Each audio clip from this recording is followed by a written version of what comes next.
Sir, മുഖ്യമന്ത്രി ശുഭപ്രതീക്ഷയിലാണ് അല്ലെ? അദ്ദേഹം വീണ്ടും മുഖ്യമന്ത്രിയായി തുടരുമോ? അല്ല, മുഖ്യമന്ത്രി ശുഭപ്രതീക്ഷയിലാണ്, ആ കാര്യത്തിലൊന്നും തെറ്റില്ല. പക്ഷേ മുഖ്യമന്ത്രി പന്തലിടാൻ പറഞ്ഞു എന്ന് പറയുന്ന വാർത്തയൊക്കെ അസംബന്ധമാണ്. അത് കഴിഞ്ഞ ദിവസം മംഗളം പത്രത്തിൽ എസ് നാരായണൻ എന്ന് പറയുന്ന, യഥാർത്ഥത്തിൽ ഞാൻ മനസ്സിലാക്കുന്ന പ്രകാരം അദ്ദേഹത്തിന്റെ യഥാർത്ഥ പേരതല്ല. അദ്ദേഹം വളരെ ഞാൻ പറയുന്നില്ല, ഒരു ജേർണലിസ്റ്റ് ആണ്, പക്ഷെ അദ്ദേഹത്തിന്റെ യഥാർത്ഥ പേരതല്ല, തൂലികാ നാമം വെച്ച് എഴുതിയേക്കുന്ന ഒരു കാര്യമാണ്. അതിൽ പറഞ്ഞിരിക്കുന്ന ഒരു കാര്യം ഈ പറയുന്ന പന്തലിടാൻ നിർദ്ദേശം കൊടുത്തു എന്നുള്ളതാണ്. അതിൽ പോലും കുഴപ്പമില്ല. യഥാർത്ഥത്തിൽ ഏറ്റവും വലിയ കോമഡിയായി തുടങ്ങിയത് 5-ാം തീയതിയാണ് പന്തലിടാൻ പറഞ്ഞേക്കുന്നത്. 4-ാം തീയതി റിസൾട്ട്, 4-ാം തീയതി റിസൾട്ട്, 5-ാം തീയതി പന്തൽ എന്നൊക്കെ പറയുന്നത് കുറച്ച് ഏറിപ്പോയി എന്നാണ് എനിക്ക് പറയാൻ പറ്റുന്നത്. അതിന്റെ പ്രധാനപ്പെട്ട കാര്യം എന്താണെന്ന് വെച്ചിട്ടുണ്ടെങ്കിൽ, ഈ 4-ാം തീയതി ഈ റിസൾട്ട് വരണം, അത് കഴിഞ്ഞിട്ട് MLA മാർക്കുള്ള സർട്ടിഫിക്കറ്റ് ഇഷ്യൂ ചെയ്യണം, ഇത്തരത്തിലുള്ള നിരവധി പരിപാടികൾ വേറെ ഉണ്ട്. LDF-ന്റെ സമിതി കൂടണം, അത് കഴിഞ്ഞ് CPM-ന്റെ സംസ്ഥാന സെക്രട്ടേറിയറ്റ് കൂടണം, ഇത്തരത്തിലുള്ള പരിപാടികളൊക്കെ ഉണ്ട്. അപ്പൊ 5-ാം തീയതി തന്നെ പന്തലിട്ടോളാൻ പറയാനായിട്ട് ഇത് കോൺഗ്രസ് എന്ന് പറയുന്ന ഒരു പാർട്ടിയല്ല. പിന്നെ രണ്ടാമത്തെ കാര്യം വളരെ കറക്റ്റാണ്, അതിലൊരു സംശയമില്ല. കാരണം മുഖ്യമന്ത്രി വളരെ കൂളാണ്. അദ്ദേഹം ഇപ്പൊ തമിഴ്നാട്ടിൽ ചികിത്സയിലൊക്കെ ആയിരുന്നു, ചെന്നൈയിൽ ചികിത്സയിലായിരുന്നു. അതിനുശേഷം അദ്ദേഹം തിരിച്ചു വരുന്നവരെ അദ്ദേഹം വളരെ കൂളാണ്. അദ്ദേഹം ചെയ്യേണ്ട കാര്യങ്ങളൊക്കെ ഭംഗിയായി ചെയ്തു എന്ന് വിചാരിക്കുന്ന ഒരാളാണ്. അതുകൊണ്ട് അദ്ദേഹം വിചാരിക്കുന്ന ഒരു ജനവിധി ഉറപ്പായിട്ടും അനുകൂലമായിട്ടുണ്ടാവും. പ്ലസ് ഇന്റലിജൻസ് റിപ്പോർട്ടുകളും അതുപോലെ തന്നെ CPM-ന്റെ കണക്കുകളും ഒക്കെ എടുത്തു നോക്കിയാൽ പോലും 90ഒക്കെയാണ് പുറത്ത് പറയുന്നതെങ്കിൽ പോലും വളരെ കൃത്യമായിട്ടുള്ള ഒരു കാര്യം എന്ന് പറയുന്നത് ഒരു 78 സീറ്റുകൾ വരെ മാക്സിമം കിട്ടാം. എന്തായാലും ശരി, 74-75 സീറ്റുകൾ എന്ത് ചെയ്യും കിട്ടാൻ സാധ്യത എന്നുള്ളതാണ്. അതായത് ഞാൻ ഏതാണ്ട് ഒരു 2-3 ആഴ്ച മുമ്പ് തന്നെ ഞാൻ പ്രഡിക്ട് ചെയ്തൊരു കാര്യമാണ് 73 അല്ല 78 സീറ്റ് കിട്ടാമെന്നാണ് ഞാൻ പറഞ്ഞത്. അതേ നിലപാടിലേക്കാണ് CPM എത്തിയേക്കുന്നത്. ഇനി അത് നടക്കില്ല എന്നൊക്കെയുള്ളത് 4-ാം തീയതി കാത്തിരുന്ന് കാണണം. പക്ഷെ പ്രധാനപ്പെട്ട ഒരു കാര്യം എന്ന് പറയുന്നത് CPM-ന്റെ കണക്കുകൾ കുറച്ചുകൂടി കൃത്യമാണെന്നാണ് ഞാൻ വിചാരിക്കുന്നത്. ഇതിനോട് ഈ കോൺഫിഡൻസ് യഥാർത്ഥത്തിൽ ഇപ്പോ ഇവർക്ക് കൂടിയിട്ടുണ്ട് എന്നുള്ളതാണ് ഞാൻ വിചാരിക്കുന്നത്. CPM-ന് ഞാൻ അതിന്റെ പല നേതാക്കളോടും ഒക്കെ സംസാരിച്ചപ്പോൾ പോലും നമുക്ക് മനസ്സിലാക്കാൻ കഴിയുന്ന ഒരു കാര്യം, എന്താണെങ്കിലും ഭരണം കിട്ടും എന്നുള്ളത് അവർക്ക് ഏതാണ്ട് ഉറപ്പിക്കാൻ കഴിഞ്ഞിട്ടുണ്ട്. പിന്നെ നമ്മൾ പുറത്തേക്ക് വരുന്ന സിംറ്റംസ് ഒക്കെ വെച്ച് നോക്കിയാൽ, ഇപ്പൊ MA ബേബി നമ്മൾ തമ്മിൽ സംസാരിച്ചതാണ്. MA ബേബി കഴിഞ്ഞ ദിവസം വന്ന് പറഞ്ഞിരുന്നു, അതായത് 98-ലപ്പുറം പോയി 100-ൽ അത് കടക്കണം എന്നാണ് ആഗ്രഹം, പക്ഷെ അത്ര ഒന്നും കിട്ടില്ല എന്നുള്ളത് MA ബേബി പറഞ്ഞിരുന്നു. എന്ന് പറഞ്ഞാൽ കുറച്ചുകൂടി ലോജിക്കലായിട്ടുള്ള ഒരു കൺക്ലൂഷനിലേക്ക് CPM എത്തിയിട്ടുണ്ട്. ഒരു 83 സീറ്റുകൾ വരെ വേണമെങ്കിൽ കിട്ടാം, പിന്നെ ഒരു 10-18 സീറ്റിൽ വലിയ ടൈറ്റ് ഫൈറ്റ് ആണ് എന്നൊക്കെയാണ് ആദ്യം വിചാരിച്ചത്. പക്ഷെ എങ്കിൽ പോലും ഇനിയിപ്പോ ഒരു കൺസോൾട്ടേഷൻ, ഒരു ന്യൂനപക്ഷങ്ങളുടെ കൺസോൾട്ടേഷൻ കുറെ ഇവര് പ്രതീക്ഷിക്കാത്ത രീതിയിൽ ഉണ്ടായിട്ടുണ്ടെങ്കിൽ പോലും 77ആണ് CPM പറയുന്നത്. 72-നും 77-നും അടക്കമാണ് CPM വിചാരിക്കുന്നത്.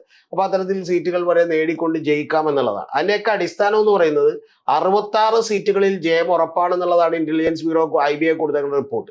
അപ്പൊ 66 സീറ്റുകളിൽ ജയം ഉറപ്പാണെങ്കിൽ ഒരു 5-7 സീറ്റോ കൂടി ഉറപ്പായിട്ടും എന്ത് ചെയ്യും കിട്ടാം. എന്ന് പറഞ്ഞാൽ 100% ഉറപ്പില്ലാത്ത സീറ്റുകൾ കിട്ടാം. ഇപ്പൊ ഉദാഹരണത്തിന് വേണമെങ്കിൽ കളമശ്ശേരി കിട്ടാം, അല്ലെന്നുണ്ടെങ്കിൽ ഇപ്പൊ നേമം കിട്ടാം. ഇത്തരത്തിലുള്ള എന്ന് പറഞ്ഞാൽ ഉറപ്പില്ലാത്ത CPM ഉറപ്പുള്ളതോട് കൂട്ടാത്ത സീറ്റുകൾ വരെ കിട്ടാം.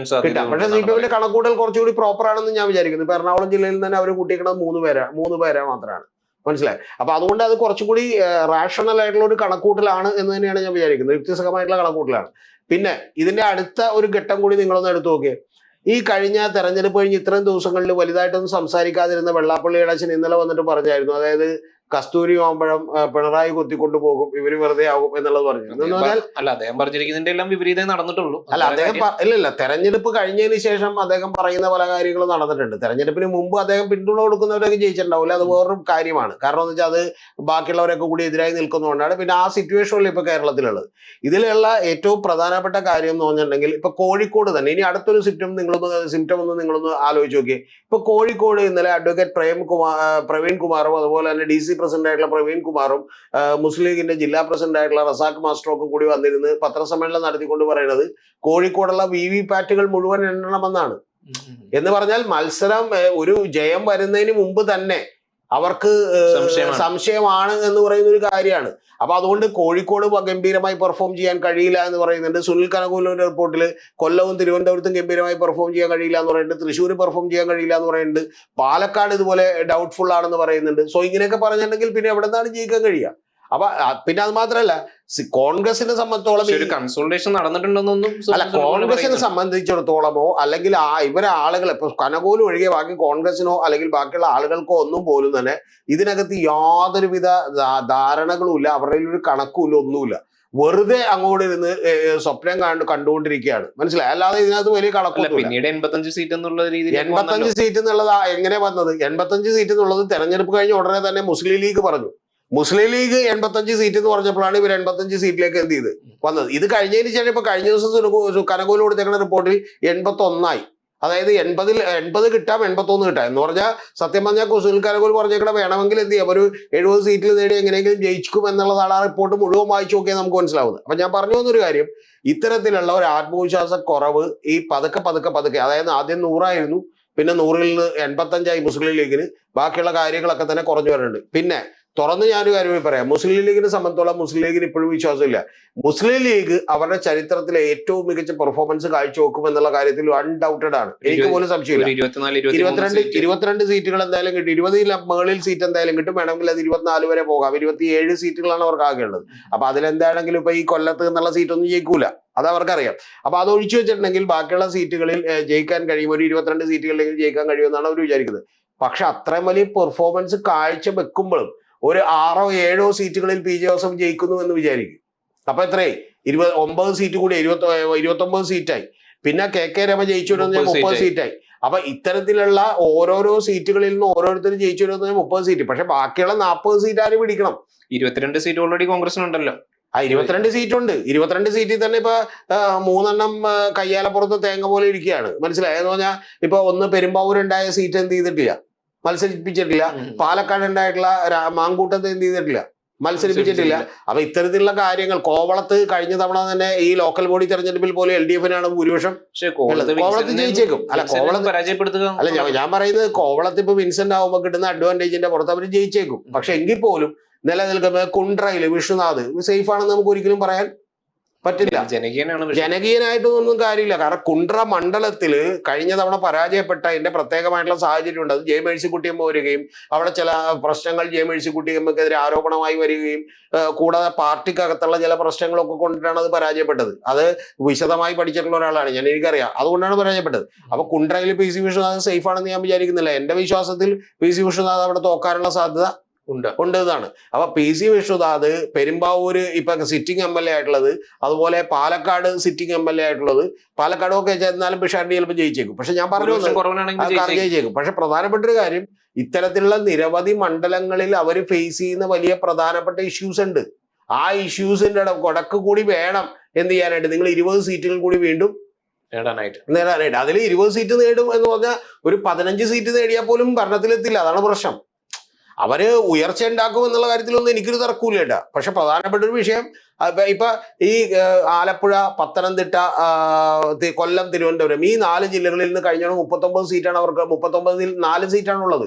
അത് 10 കൂട്ടുമെന്നാണ് ഞാൻ വിചാരിക്കുന്നത്. മനസ്സിലായോ? 14 കൂടുമെന്നാണ് ഞാൻ വിചാരിക്കുന്നത്. പക്ഷെ 14 കൂടിയാലുള്ള പ്രശ്നം എന്താ, ഭരണത്തിലേക്ക് എത്താൻ പറ്റില്ല. അവിടെയാണ് അതിന്റെ പ്രധാനപ്പെട്ട വിഷയം. അപ്പൊ അത്തരത്തിൽ CPM ഏത് വിധേന നോക്കിയിട്ട് 66ഓളം സീറ്റുകൾ സ്റ്റേറ്റ് ഇന്റലിജൻസ് കൊടുത്ത റിപ്പോർട്ടിലുണ്ട്. ഈവൻ തുറന്നു പറഞ്ഞിട്ടുണ്ടെങ്കിൽ താങ്കൾ അറിയേണ്ടത് BJP 4 സർവേകൾ നടത്തി അവർക്ക് റിപ്പോർട്ട് കിട്ടിയിട്ടുണ്ട്. BJPയുടെ റിപ്പോർട്ടുകളുടെ അടിസ്ഥാനം പോലും രാജീവ് ചന്ദ്രശേഖർ പറയുന്ന 65 സീറ്റിന് മുകളിലേക്ക് UDF എത്തില്ലെന്നാണ്. അപ്പൊ അത് 65 സീറ്റിന് മുകളിലേക്ക് എത്തില്ല എന്ന് പറഞ്ഞിട്ടുണ്ടെങ്കിൽ പിന്നെ ആരായിരിക്കും കേരളം ഭരിക്കുക? എന്താണെങ്കിലും BJP ബാക്കിയുള്ള 75 സീറ്റ് BJP കിട്ടില്ലല്ലോ. BJP കൂടുതൽ എത്ര സീറ്റ് കിട്ടും? 2 സീറ്റ് കിട്ടും. ബാക്കിയുള്ള സീറ്റുകൾ ആരും, അത് തന്നെ സംശയമാണ്. അപ്പൊ അതുകൊണ്ട് ബാക്കിയുള്ള സീറ്റുകൾ ആർക്ക് കിട്ടും? ബാക്കിയുള്ള സീറ്റില് ഈ പറയുന്ന പോലെ LDF അധികാരത്തിലേക്ക് വരുമെന്നാണ്. അതുകൊണ്ടാണ് ഞാൻ പറഞ്ഞത്, ഞാനിത് വെറുതെ ഇരുന്ന് ഇപ്പൊ നമുക്ക് നാളെ പിണറായി വിജയൻ വരുമെന്ന് പറയണമെങ്കിൽ 110 സീറ്റ് കിട്ടുമെന്ന് പറഞ്ഞാൽ പറയും.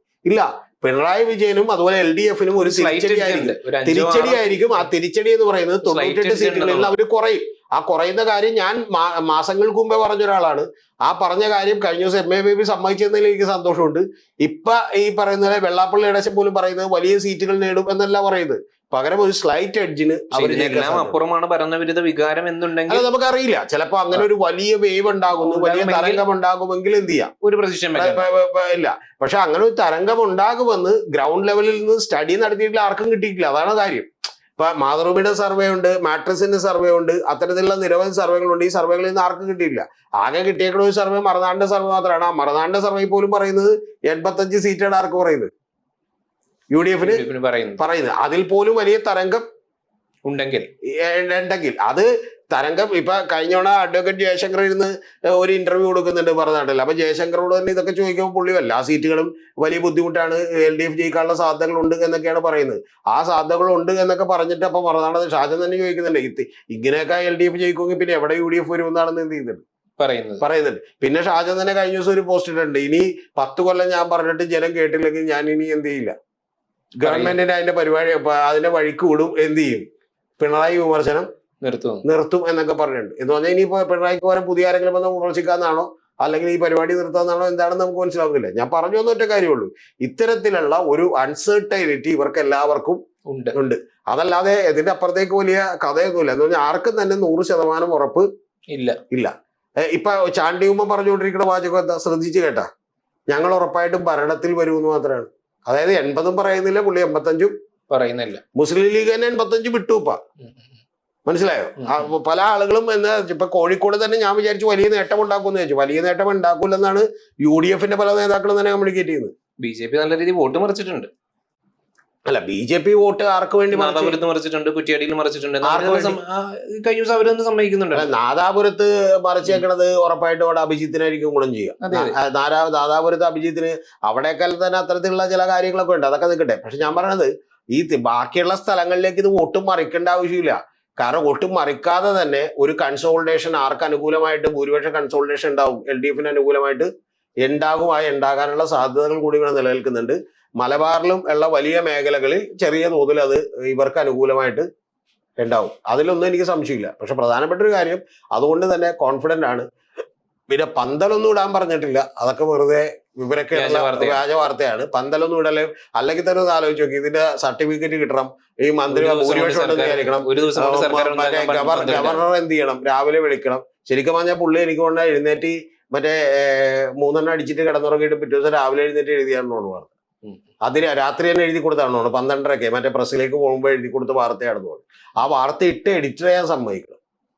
കാരണം 5-ാം തീയതി എന്നുള്ള ഒരു 9-ാം തീയതി ആക്കിയെങ്കിൽ എന്തില്ലായിരുന്നു, പിന്നെ ആളുകൾ വിശ്വസിച്ചു. മനസ്സിലായ? പിന്നെ ഈ ശരിക്കും പറഞ്ഞാൽ മംഗളം പത്രമൊക്കെ ആളുകൾ മറന്നിരിക്കണായിരുന്നു. അപ്പൊ അതുകൊണ്ട് ഇത്തരത്തിലൊരു വാർത്ത വന്നുകൊണ്ട് ഓർത്ത് പിന്നെ സോഷ്യൽ മീഡിയയിലൊക്കെ കുറച്ച് റീച്ച് കിട്ടാൻ വേണ്ടി നമുക്ക് എന്ത് ചെയ്യാം, കത്തിക്കാം. അത്രേ ഉള്ളൂ. ഞാൻ ഇത്ര രൂക്ഷമായിട്ട് കഴിഞ്ഞ ദിവസം പറഞ്ഞില്ല എന്റെ വീഡിയോ ചെയ്തപ്പോ. അതിന്റെ കാര്യം എന്ന് വെച്ചാൽ ഇത് എഴുതിയത് ആരാണെന്നുള്ളത് ഞാൻ അറിഞ്ഞില്ല. ഞാൻ പിന്നെ ഇത് വീഡിയോ ഒക്കെ ചെയ്ത് രാത്രിയായപ്പോഴാണ് ഇതിനെ കുറച്ചുകൂടി ഡീറ്റെയിൽസ് കിട്ടുന്നത്. പക്ഷെ പ്രധാനപ്പെട്ട ഞാൻ കഴിഞ്ഞ തവണ പറഞ്ഞിരുന്നു 5-ാം തീയതി എന്നൊക്കെ പറയുന്നത് അതിശയോക്തിയാണ്. അതൊന്നും സംഭവിക്കാൻ പോകുന്ന കാര്യം അല്ല.